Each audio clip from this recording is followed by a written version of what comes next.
Hi అండి, నేను మీ Chandrika. Welcome back to ask wonders. ఈరోజు వీడియోలో టేస్టీగా సమోసా రెసిపీ అయితే చేద్దామండి. చాలా టేస్టీగా ఉంటుంది. ఉల్లి సమోసా అనమాట. ఈ ఉల్లి సమోసాని ఎలా చేసుకోవాలో ఈ వీడియోలో చూద్దామా మరి. దానికోసం ముందుగా ఒక బౌల్ తీసుకోండి. బౌల్ తీసుకొని ఒక కప్పు వరకు సన్నగా తరిగి పెట్టుకున్న ఆనియన్స్, అరకప్పు వరకు అటుకులు, అలాగే కొద్దిగా 4 గ్రీన్ చిల్లీస్ని చిన్న చిన్నగా కట్ చేసుకొని వేసుకోండి. 1 tablespoon salt, half teaspoon కారం, హాఫ్ టీ స్పూన్ ధనియా పౌడర్, హాఫ్ టీ స్పూన్ జీరా పౌడర్, వీటన్నిటిని వేసి బాగా మిక్స్ చేసుకోవాలి ఒకసారి. ఇప్పుడు దీంట్లోకి కొద్దిగా చాట్ మసాలా వేస్తున్నాను. చాట్ మసాలా వల్ల మంచి టేస్ట్ వస్తుందన్నమాట. ఒకసారి మిక్స్ చేసి పక్కన పెట్టేసేయండి. ఇప్పుడు సమోసా బ్యాటర్ కోసం, పైన లేయర్ కోసం ఒక పిండిని అయితే మనం రెడీ చేసుకోవాలి. 1 కప్పు వరకు మైదా వేసుకుంటున్నాను. అలాగే పావు టీ స్పూన్ ఉప్పు, 1 టేబుల్ స్పూన్ ఆయిల్ వేసి ఒకసారి పిండి మొత్తికి చక్కగా పట్టించండి. పిండి బాగా పట్టించేసిన తర్వాత కొద్దిగా నీళ్లు వేసుకుంటూ పిండిని ఒక డోలా సెమీ సాఫ్ట్గా కలుపుకోవాలన్నమాట. పిండి అనేది మనం ఎంత సాఫ్ట్గా కలుపుకుంటే బయట లేయర్ అనేది మనకి క్రిస్పీగా వస్తుందన్నమాట. చూసారు కదా, నేను చూపించిన విధంగా ఇలా పిండిని నొక్కి పెడుతూ చక్కగా బాగా కలుపుకోవాలన్నమాట. ఈ పిండి మొత్తాన్ని కూడా కొద్దిగా ఆయిల్ వేసి పైనుంచి ఒక్కసారి మళ్ళీ మెదిపి బాగా పిసుక్కుంటూ పిండిని అయితే రెడీ చేసుకొని ఒక 10 నిమిషాలు అయినా సరే ఈ పిండిని మనం రెస్ట్ ఇవ్వాలండి. ఒక 10 నిమిషాలు పక్కన పెట్టుకుంటే లేయర్ అనేది మనకి బాగా వస్తుందన్నమాట. ఇప్పుడు ఇది పక్కన పెట్టేసి మనం పిండికి ఒక 2 టేబుల్ స్పూన్ మైదా తీసుకొని వాటర్ పోసి ఒక పేస్ట్లా రెడీ చేసుకోవాలి. సమోసా పైన లేయర్ని మనం కంప్లీట్గా కవర్ చేయడానికి ఈ పేస్ట్ అయితే యూస్ చేస్తామన్నమాట. కొద్దిగా వాటర్ని వేసి పక్కన పెట్టండి. ఇప్పుడు 10 నిమిషాల తర్వాత పిండి చూద్దాం.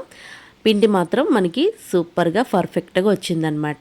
చూసారా, ఇప్పుడు ఈ పిండి ముద్దలో నుంచి సగం వరకు తీసుకోండి. ఈ పిండి ముద్ద మనకి 4 చపాతీ ముద్దల్లా వస్తాయన్నమాట. 4 చపాతీలా అవుతాయన్నమాట. వీటన్నిటిని కూడా చక్కగా చిన్న చిన్న బాల్స్లా చేసుకొని మనం చపాతీ అయితే ఎలా అయితే చేసుకుంటామో అంత ముద్దను తీసుకొని కొద్దిగా పిండి వేసుకొని చపాతీని రోల్ చేసుకోవాలండి. మరీ అంత మందంగా కాకుండా అలాగని పూర్తిగా పల్చగా కాకుండా బయట లేరు క్రిస్పీగా రావడం కోసం మనం ఇక్కడ చపాతీని బాగా రోల్ చేసుకోవాలి. మనం ఎంత వీలైతే అంతగా చక్కగా ఈ రోలింగ్ చేసుకోవాలి. చూసారు కదా, ఇలా రోలింగ్ చేసుకుంటే సరిపోతుందన్నమాట. సమోసా షీట్స్ అనేవి కొద్దిగా మందంగా కాకుండా అలాగని పలుచగా కాకుండా కరెక్ట్గా ఉండాలండి. ఇలా ఉంటే సరిపోతుంది. ఇప్పుడు వీటిని నెమ్మదిగా చేత్తో తీసి పెనం మీద వేసి 1 మినిట్ వరకు దీన్ని మనం కాల్చుకుంటే మనకి సమోసా షీట్స్ అనేవి రెడీ అయిపోతాయి అన్నమాట. ఇలా ఒకదాని తర్వాత ఒకటి 1 మినిట్ తర్వాత చక్కగా ఇలా కాల్చుకొని, మరి కలర్ ఏమీ రావసరం లేదు, కొద్దిగా గట్టి పడితే షీట్స్ అనేవి మనకి రెడీ అయిపోతాయి అన్నమాట. ఇలా షీట్స్ అన్నీ కూడా మనం కాల్చుకోవాలండి. చూసారా, ఇలా కాలితే సరిపోతుందన్నమాట. మనం కలర్ ఏమి రావసరం లేదు. షీట్స్ అన్నీ కూడా ఇలా కాల్చుకుని ఒకదాని మీద ఒకటి చక్కగా వేసేసేయండి. ఇలాగా మనం ఎన్ని షీట్లు చేసుకున్నా ఒకేసారి కట్ చేసుకోవాలన్నమాట. ఇలా మనకి 4 షీట్స్ అయితే వచ్చాయి. మనం తీసుకున్న పిండి క్వాంటిటీకి ఇక్కడ నాకు 4 షీట్స్ వచ్చాయండి. ఇప్పుడు దీంట్లో నుంచి మనం సైడ్స్, ఎడ్జెస్ మొత్తం కూడా కట్ చేసుకోవాలి.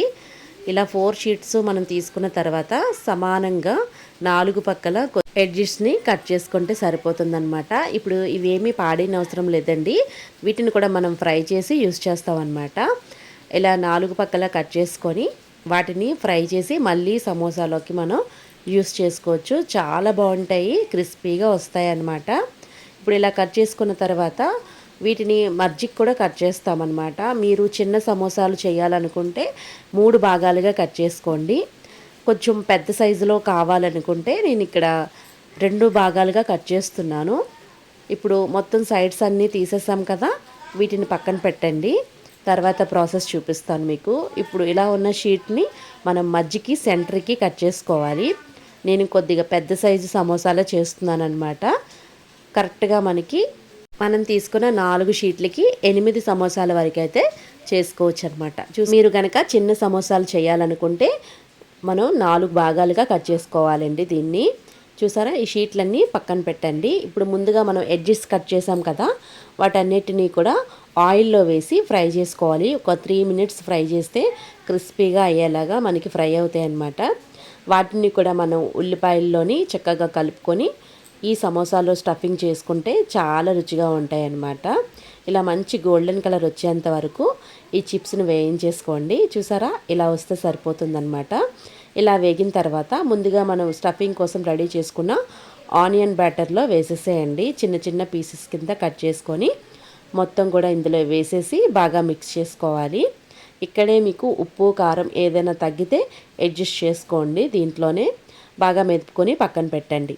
ఇప్పుడు ఒక సమోసాను అయితే మీకు రెడీ చేసి చూపిస్తున్నాను. ముందుగా మనం కలిపి పెట్టుకున్న పిండి ముద్దని పక్కన పెట్టి ఒక షీట్కి మధ్యన ఈ పిండిని అనేది రాయాలండి.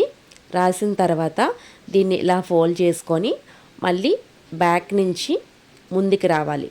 చూసారా, నేను ఒక సమోసాని ఫోల్డ్ చేసి చూపిస్తున్నాను కదా. మీరు ఎక్కడ గ్యాప్ లేకుండా పేస్ట్ అప్లై చేసుకొని సమోసా షేప్ వచ్చేంత వరకు దీన్ని మనం చేసుకోవాలన్నమాట. మనకైతే కరెక్ట్గా సమోసా షేప్ వచ్చేసిందండి. ఇప్పుడు దీంట్లోకి మన స్టఫింగ్ 2 స్పూన్స్ వరకు పడుతుంది. కాస్త నొక్కి పెట్టి తీసుకోవాలి. సమోసాలు చేసేటప్పుడు కొద్దిగా మనం స్టఫింగ్ అనేది బయటికి రాకుండా చూసుకోవాలన్నమాట. ఇలా కొద్దిగా నొక్కి పెట్టి దీన్ని కవర్ చేసుకోవాలి. ఇప్పుడు ఎడ్జెస్ నుంచి దానికి అప్లై చేయాలండి. చూసారా, ఇలా అప్లై చేసుకోవాలి. దీనికి మనం ముందుగా కలిపి పెట్టుకున్న పేస్ట్ ఉంటుంది కదా, మైదా పేస్ట్ని చివర్లంట అలా పేస్ట్ అప్లై చేసుకొని దగ్గరికి గట్టిగా ఫోల్డింగ్ చేసుకోవాలండి. అప్పుడే మనకి సమోసా ఫిల్లింగ్ బాగా వస్తుందన్నమాట. గట్టిగా అడిచిపెట్టి సమోసాని షేప్ వచ్చేంత వరకు ఎక్కడైనా మీకు ఇంకా గ్యాప్ ఉంటే ఈ పేస్ట్తో కవర్ చేసుకొని మంచి షేప్ వచ్చేలాగా సమోసాని కవర్ చేసుకోవాలన్నమాట. పిండి రాయడం వల్ల ఏ ప్రాబ్లం ఉండదండి. మనకి ఈ స్టఫింగ్ కోసం మనం యూజ్ చేస్తున్నాం కదా, దీనికి కూడా ఫ్రై అయిపోతుంది అనమాట. ఏం పర్వాలేదు. ఇక్కడ మనం కవర్ చేయకపోతే లోపల స్టఫింగ్ అనేది మనకి బయటకు వచ్చేసి ఆయిల్ పాడైపోయే అవకాశం ఉంటుంది. కాబట్టి సమోసాని బాగా ఫిల్ చేసుకోవాలి. చూసారా, నేను ఇక్కడ చేసి చూపించాను కదా. సమోసా అయితే మనకి నీట్గా వచ్చేసింది. ఇలా మొత్తం షీట్లన్నీ కూడా చేసుకోవాలన్నమాట. ఇంకోటి మీకోసం ఇంకోటి కూడా చూపిస్తున్నాను చూడండి. ఒక షీట్ని తీసుకొని మధ్యకి ఇలాగా మనం పేస్ట్ అప్లై చేసుకోవాలి. చివరి నుంచి మధ్యకి ఇలా మడుచుకొని అటు నుంచి ఇటువైపు రావాలి. ఈ సెంటర్కి కూడా మనకి అప్లై చేసుకోవాలన్నమాట. చూసారు కదా, ఇక్కడ అరచేయి పెడుతున్నాను కదా, నిలువుగా మనం పేస్ట్ అయితే అప్లై చేసుకొని అటు నుంచి ఇలా ఇటువైపు తిప్పితే మనకి సమోసా షేప్ అనేది కరెక్ట్గా వస్తుందన్నమాట. మనం పేస్ట్ అప్లై చేసిన దగ్గర గట్టిగా నొక్కి పెట్టి మనం స్టఫింగ్ అయితే చేసుకోవాలి. లేకపోతే ఊడిపోయే అవకాశం ఉంటుంది. కాబట్టి ఒక 1 మినిట్ అయినా సరే గట్టిగా పట్టుకోవాలన్నమాట అండి. ఇప్పుడు ఈ స్టఫింగ్ అంతా కూడా దీనికి కూడా మనం ఫిల్ చేసుకొని ఎగ్జాక్ట్గా అలాగే మనం పేస్ట్ అప్లై చేసి సమోసాని మళ్ళీ మడుచుకోవాలన్నమాట. మీకు అడ్జస్ట్ ఏమైనా కవర్ అవ్వకపోతే దగ్గరికి మడుచుకున్నా సరిపోతుందన్నమాట. పైన తోకలు ఏమి లేకుండా కరెక్ట్గా వస్తుంది. మనకి పైన అడ్జస్ట్ అనేది కొద్దిగా తక్కువ వచ్చింది కదా. ఇప్పుడు మనం ముందు కాసి అప్లై చేసుకోవాలి. పేస్ట్ అనేది ముందుకి అప్లై చేసుకొని కొద్దిగా మడుచుకుంటే సరిపోతుందన్నమాట. చూసారా ఎంత చక్కగా వచ్చిందో మనకి ఈ సమోసా. ఏం పర్వాలేదు, మనకి గట్టిగా నొక్కి పెట్టుకొని ఈ సమోసా షేప్ అనేది మనం చేసుకుంటే సమోసాలు అనేవి ఈజీగా ఎన్నైనా చేయొచ్చు అనమాట. ఇలా అన్ని సమోసాలు మనం ఎన్ని చేసుకోవాలనుకున్నా ఒకే యాంగిల్లో చేసుకోవాలండి. ఇలా మొత్తం సమోసాలన్నీ రెడీ చేసుకొని పక్కన పెట్టేసేయండి. ఇప్పుడు మనం చేసిన సమోసాలు 8 సమోసాలు వచ్చాయండి. ఇలా అన్నీ రెడీ చేసుకొని ఒకసారి మనం ఫ్రై చేసుకుంటే బాగుంటుందన్నమాట. సమోసాలు చేసేటప్పుడే మనం పొయ్యి మీద ఆయిల్ పెట్టుకొని మీడియం హీట్లో ఉన్నప్పుడే ఈ సమోసాలన్నీ కూడా వేసి ఫ్రై చేయాలి. కడాయికి ఎన్ని పడితే అన్ని వేసుకోండి. నాకు ఇక్కడ 4 వరకు పట్టాయి అన్నమాట ఈ సమోసాలు. మీరు పెద్ద కళాయిలో వేయించుకోవాలన్నా ఒకేసారి వేయించుకోవచ్చు. మనం చేసినవి పెద్ద సమోసాలు కదండి, 4 వరకే పడతాయి అన్నమాట. ఇలా సమోసాలన్నీ మీడియం హీట్లో పెట్టుకొని మంచి కలర్ వచ్చేంత వరకు వేయించుకోవాలి. ముందుగానే ఐ ఫ్లేమ్లో పెట్టేసి సమోసాలు వేయించేస్తే బయటికి రంగు వచ్చేసి లోపల పచ్చిగా ఉంటుందన్నమాట. మీడియం హీట్లోనే చక్కగా మనం గోల్డెన్ షేడ్ వచ్చేంత వరకు ఈ సమోసాల్ని ఫ్రై చేసుకోవాలి. ఇలా ఫ్రై చేసుకున్న తర్వాత పక్కన పెట్టండి. ఇప్పుడు సెకండ్ బ్యాచ్ కూడా చక్కగా ఇలా వేసేసి మంచి కలర్ వచ్చేంత వరకు ఈ సమోసాలన్నీ వేయించేసుకోండి. అంతే, చాలా సింపుల్ అండి ఇంట్లో సమోసాలు చేయడం. ఎక్కువ టైం కూడా తీసుకోదండి. 20 మినిట్స్లోనే మనం ఈ సమోసాల రెసిపీ చేసుకోవచ్చు అనమాట. ఇంట్లో మీరు కూడా పిల్లలకి చక్కగా చేసి పెట్టండి. చాలా ఇష్టంగా తింటారండి. వాతావరణం చల్లగా ఉన్నప్పుడు ఎన్ని తింటున్నామో కూడా లెక్కే ఉండదు. ఆనియన్ సమోసా అంత ఇష్టపడతారనమాట. మీరు కూడా ట్రై చేసి మీకు ఎలా కుదిరిందో నాతో కింద కామెంట్ సెక్షన్లో కామెంట్ చేయండి. వీడియో కనుక నచ్చితే లైక్ చేయండి, షేర్ చేయండి. మీ అమూల్యమైన ఫీడ్బ్యాక్ని కామెంట్ చేయండి. మరిన్ని వీడియోస్ కోసం మా ఛానల్ని సబ్స్క్రైబ్ చేయండి. Thank you for all.